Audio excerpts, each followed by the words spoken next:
만나는 시간 나우 함께하고 계시는 지금 시각 10시 40분 42초 막 지나고 있습니다.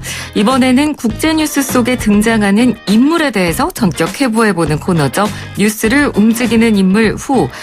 르몽드 디플로마티크 발행인 성일권 박사와 함께합니다. 안녕하세요. 네, 안녕하세요. 예. 자, 오늘 만나볼 인물은 누구일지 먼저 관련 이슈 듣고 오도록 하겠습니다.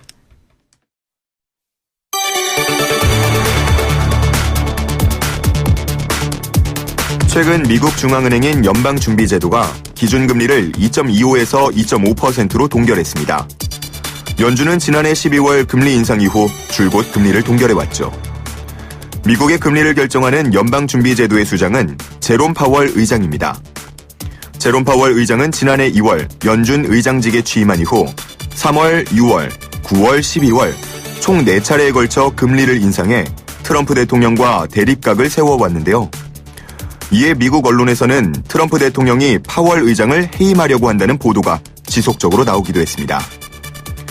이에 파월 의장은 나의 4년 임기는 법적으로 보장됐고 임기를 모두 마칠 것이다라고 답하기도 했는데요. 뉴스를 움직이는 인물 후 오늘 살펴볼 인물은 제롬 파월 연방준비제도 의장입니다.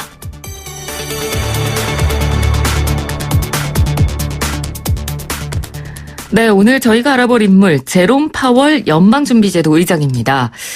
연방준비제도 사실 저희가 뉴스에서 많이 들어본 단어긴 한데요. 이 연방준비제도 의장이라는 자리가 우리나라로 치면 누구라고 보면 될까요?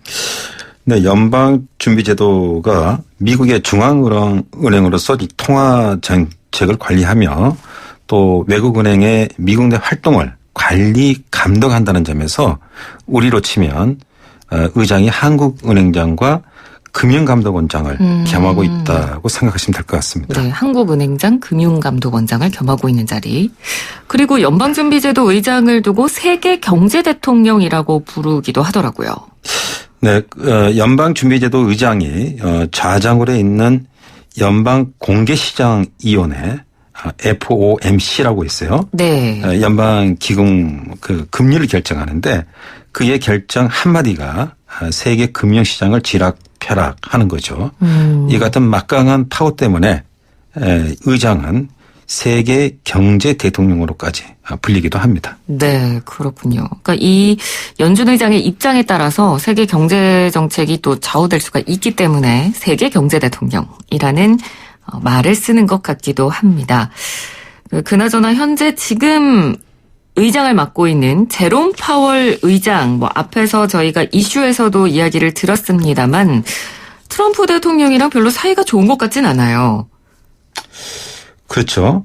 트럼프로서는 파월 의장이 눈에 가시 같은 존재예요. 네. 중국과의 관세 전쟁으로 신경이 지금 곤두서 있는데 또 경기 지표도 좀 이제 하락 추세고요. 내년 대선을 겨냥해서 이제 경기 부양책이 필요한데 네. 그래서 좀 기준 금리를 낮춰달라고 계속 요구를 했는데 파월 의장은 지난해 4차례 금리를 올리고 이번에 겨우 동결하는 수준. 그러다 보니 트럼프 대통령은 그들은 내 국민이 아니다라고 비판을 했고요. 네. 지난 2월 파월 의장을 의장직에서 끌어내리고 연준 이사직만 유지하도록 하는 방안을 검토하기도 했어요. 네. 방금 말씀해 주셨지만 트럼프 대통령이 본인을 해임하려고 한다. 이런 보도에 대해서 파월 의장은 또 굉장히 강하게 이야기를 했잖아요. 그렇죠. 나의 임기는 4년 법으로 보장돼 있다. 나는 분명히 임기를 마칠 생각이다. 또 연준에서 주어진 임무를 수행하는 데 전념하고 있다. 정치적인 통제를 벗어나 독립성을 보장받는 것이 경제와 국가 모두에 도움이 된다. 이렇게 의장은 주장하고 있죠. 네. 그러니까 본인의 어떤 의지대로 끌고 가겠다. 이런 의지를 굉장히 강하게 어필을 한 것 같은데 트럼프 대통령이 또 어제 한마디 한 게 있습니다. 강등시킬 권리를 갖고 있지만 지시한 적 없다. 그러니까 트럼프 대통령이 이 파월 의장을 해임하거나 강등시킬 수 있는 권리를 가지고 있나요? 사실상 해임은 불가능하죠. 네. 미국 대통령은 의장 지명 권한은 있으나 해임 권한은 없어요. 미 연방준비법은 미 행정부 대통령이 특정 사유 없이 연준 의장을 해임할 수 없도록 하는 독립성 그 보장을 하고 있습니다. 네. 그러니까 연준 의장을 해임하기 위해서는 그가 이렇게 법을 어기거나 기본적인 의무 소홀 등 이 구체적인 이유가 있어야 되는데 현재로서는 꼬투리 잡을 만한 일이 그다지 없거든요. 예, 그렇군요. 근데 또 재밌는 게 트럼프 대통령이 제롬 파월 의장을 의장직에 앉힌 사람이잖아요. 네. 당시 의장직을 두고 파월 의장과 경합을 벌인 인물이 존 테일러 스탠퍼드대 교수인데 네. 긴축론자로 알려져 있었죠. 파월은 그에 비해서 통화 완화를 선호하는 듯 싶어서 트럼프 대통령이 지명했을 거라는 분석이 과거에 나왔습니다. 네. 그래서 규제 완화에 찬성하는 친시장적 인물이라서 트럼프 경제 라인과도 이제 맥을 같이 한다는 이제 분석이 있었는데 트럼프로서는 지금 현재 본인의 생각과는 다른 방향으로 이제 의장이 나가니까 열을 받은 거죠. 그렇군요. 그러니까 어찌됐건 트럼프 대통령은 본인과 궤를 같이 할 거라는 생각으로 임명을 한 건데 예상이 비껴나간 겁니다. 이 제롬 파월 의장 보통 매파와 비둘기파로 이제 미국 정가에서 정치인들을 분류할 때 그렇게 나누는데 어느 한쪽도 아닌 중립 성향의 인물이다. 그래서 피셔 전 댈러스 연준 총재의 경우는 파월을 가리켜서 매파도 비둘기파도 아닌 현명한 판단을 추구하는 올빼미형이다. 이렇게 비유하기도 했더라고요. 네. 올빼미형은 맞는 것 같습니다. 우선 파월은 과거 제닛 옐런 전 의장처럼 점진적이고 신중한 이 금리 결정을 해야 한다는 입장이에요. 네. 경기 부양을 겨냥한 트럼프로서는 속타는 일이겠지만 의장으로서는 경제 안정도 중요하다고 보는 거죠. 그렇군요. 오늘 뭐 제롬 파월 연방준비제도 의장에 대해서 저희가 집중적으로 알아보고 있는데 이른바 세계 경제 대통령으로 불리는 자리에 앉아 있긴 합니다만 경제학 박사 출신이 또 아니네요. 네. 프린스턴대에서 정치학, 조지타운대에서 법학을 전공한 변호사 출신이에요. 비경제학 박사 출신 의장으로서 약 한 40년이라고 해요. 40년.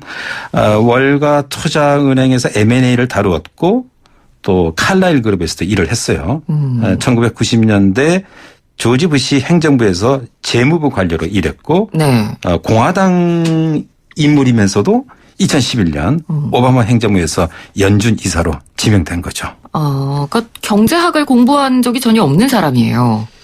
꼭 그렇다고만 볼 수는 없죠. 뭐 어쨌든 다만, 부사장을 지내긴 했으니까. 그렇죠. 네. 근데 박사 출신이 아니라는 거죠. 그렇죠. 가방끈이 길지 않는 이제 그런 입장에서 이제 얘기를 하는 거죠. 네, 그렇군요. 그렇다면 또 이 부분에서 갑자기 궁금해지는데 그러면 이 연준 의장은 어떻게 뽑나요? 의장은 당연히 미국의 대통령이 연방준비제도 이사회 이사 중에서 이렇게 지명을 해요. 네. 추천이야 대통령의 보좌진들이 하거나 직접 지명하기도 하고요. 그러니까 추천을 하면 대통령이 그 추천 후보 가운데 지명을 해서 뽑습니까? 아니죠. 대통령이 이사 중에서 네. 자기하고 뜻이 맞겠다는 사람을 이렇게 뽑는 거죠. 나 이 사람 저 의장 시키겠다.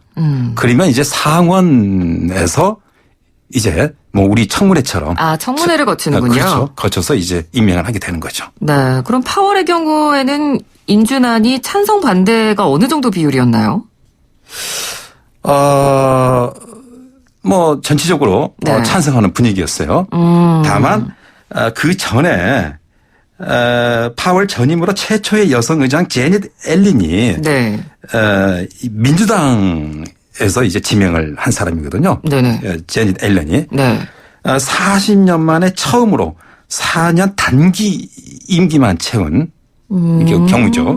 대개 이제 연임이 가능하니까 네. 그 거의 빠짐없이 다 연임을 하거든요. 네. 그래서 이번의 경우에 파월은 모르겠습니다. 만일에 트럼프가 재선이 되고 네. 또 이런 경우에 과거 그렇지 내 마음대로 잘 안 됐지 아마 연임이 안 될 가능성도 있어 보이죠. 그렇군요. 그러니까 말씀해 주신 것처럼 지금 파월 의장과 트럼프 대통령이 서로 좀 각을 세우고 있기 때문에 그런 부분을 보이고 있긴 합니다만 그래도 이번 FOMC 회의 이후 파월 의장이 금리 인하를 시사하는 발언을 했습니다. 연준이 금리 인하 결정을 내리게 되면 트럼프 대통령이 이런 각을 세우는 이런 모습도 조금 잠잠해지지 않을까요? 어떨까요? 트럼프의 성격상 트럼프가 좀 직선적이지 않습니까? 그렇죠. 뭐 앞에서 말하는 거고 뒤에서 말하는 거 다르고. 네. 그래서 트럼프는 일단 파월이 하는 일을 좀 지켜보자고 어제 말을 했어요. 아마도 연준이 금리 인하 결정을 내리면 커봐 좀 더 일찍 했어야지. 아마 이런 말을 하든지. 네. 아 그래 잘했어요라고.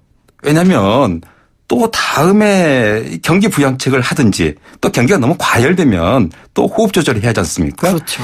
이런 경우에 연준이 또 고집을 피우거나 이럴 경우에 자기 정책에 또 장애 요인이 될 수 있으니까 네. 그렇게 뭐 사이가 나빠질 이유가 없는 거죠. 어찌됐건 끌고 가야 되는 사람이기 때문에 네, 그렇죠. 트럼프 입장에서는 알겠습니다. 자, 오늘은 미국 연방준비제도 의장인 파월 의장에 대해서 저희가 인물 분석을 해보는 시간을 가져봤습니다. 오늘 말씀 잘 들었습니다. 고맙습니다. 네, 감사합니다. 네, 지금까지 르몽드 디플로마티크 발행인 성일곤 박사와 함께했습니다.